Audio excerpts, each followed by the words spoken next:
ஆசிரியர் விஜயலட்சுமி, பாரதியார் நூற்றாண்டு நினைவு அரசு பெண்கள் மேல்நிலைப்பள்ளி உடுமலைப்பேட்டையில் பட்டதாரி ஆசிரியர் புவியியல் ஆசிரியராக கடந்த 15 வருடங்களாக பணிபுரிந்து வருகிறேன். பள்ளியினுடைய பெண் குழந்தைகளுடைய முன்னேற்றத்திற்கு என்னுடைய பணி மிகவும் சிறப்பாக செயல்பட்டு கொண்டிருக்கிறது என்பதை சொன்னால் மிகையாகாது. ஒவ்வொரு குழந்தைங்களும் நான் பெற்ற குழந்தைகளை விட சிறப்பானவர்கள். அந்த குழந்தைகளுடைய முன்னேற்றம், அதுலயும் மிகவும் பின்தங்கிய பொருளாதாரத்தில் பின்தங்கிய குழந்தைகள் மற்றும் படிக்கவே வசதி இல்லாத குழந்தைகள், படிப்பை இடையில் விட்ட குழந்தைகள், இந்த குழந்தைங்களுக்கு கல்வி தரணும். பக்கத்தில் இருக்கிற மலை கிராமங்களான செட்டில்மெண்ட் ஏரியால இருக்கிற குழந்தைங்களா உயர்கல்வி கற்கணும் அப்படிங்கறதுதான் என்னுடைய மோட்டிவா இருந்தது. அதை செயல்படுத்த எனக்கு உத்வேகம் அளித்த அத்துணை பேர் ஆசிரியர் பெருமக்கள், மாணவ செல்வங்கள், பெற்றோர்கள் அனைவருக்கும் இந்த நேரத்துல மனமார்ந்த நன்றிகளை தெரிவித்துக் கொள்கிறேன்.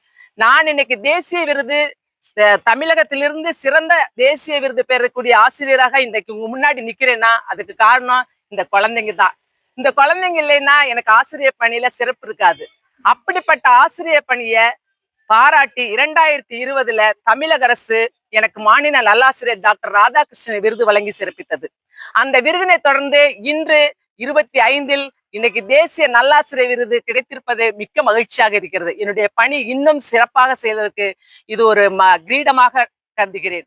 இந்த வாய்ப்பை அளித்த திருப்பூர் மாவட்டத்தினுடைய ஆட்சியர் மற்றும் அரசு அதிகாரிகள், தமிழகத்திலிருந்து என்னை பரிந்துரை செய்த பள்ளி கல்வித்துறை அமைச்சர் ஐயா அவர்களுக்கும், மாண்புமிகு முதலமைச்சர் ஐயா அவர்களுக்கும், பள்ளி கல்வி இயக்குனர் ஐயா அவர்களுக்கும் மற்றும் அரசு அலுவலர்கள் அனைவருக்கும் என்னுடைய மனமார்ந்த நன்றிகளையும் வாழ்த்துக்களையும் தெரிவித்துக் கொள்கிறேன். இந்த விருது எனக்கு கிடைத்த விருது இல்ல, என் குழந்தைகளுக்கு கிடைத்த, என் பள்ளி குழந்தைகளுக்கும் என் பள்ளிக்கும் கிடைத்த விருதாக கருதுகிறேன். அனைவருக்கும் வணக்கம். என் பேர் அஷின்சனா. எங்கள் பள்ளி பாரதியார் நூற்றாண்டு அரசு பெண்கள் மேல்நிலைப் பள்ளியில் எங்கள் விஜயலட்சுமி ஆசிரியர் அவர்கள் இன்று தேசிய நல்லாசிரியர் விருது பெற்றது நாங்கள் அனைவரும் பெருமகிழ்ச்சி அடைகின்றோம். நான் திருக்குறள் முற்றோதல் பண்ணும் போதும், பெஸ்ட் டைரக்டர் அவார்டு வாங்கும் போதும், இந்த மாதிரி நிறைய விருதுகள் பெறும் போதும், பேச்சு போட்டியில ஒவ்வொரு தடவை வெற்றி பெறும் போதும் விஜயலட்சுமி மிஸ் என்னை ரொம்ப பாராட்டுவாங்க. அதுக்கு என்னுடைய நன்றிகளை தெரிவிச்சுக்கிறேன். விஜயலட்சுமி மிஸ் ரொம்ப அன்பா பழகுவாங்க அனைத்து மாணவர்களிடமும். அவர்கள் ரொம்ப அருமையா கற்றுத் தருவாங்க. இன்று மிஸ் இந்த தேசிய நல்லாசிரியர் விருது பெற்றதில் எங்கள் பள்ளி மாணவர்களுக்கு மிகவும் பெருமகிழ்ச்சியாக இருக்கிறது. நன்றி.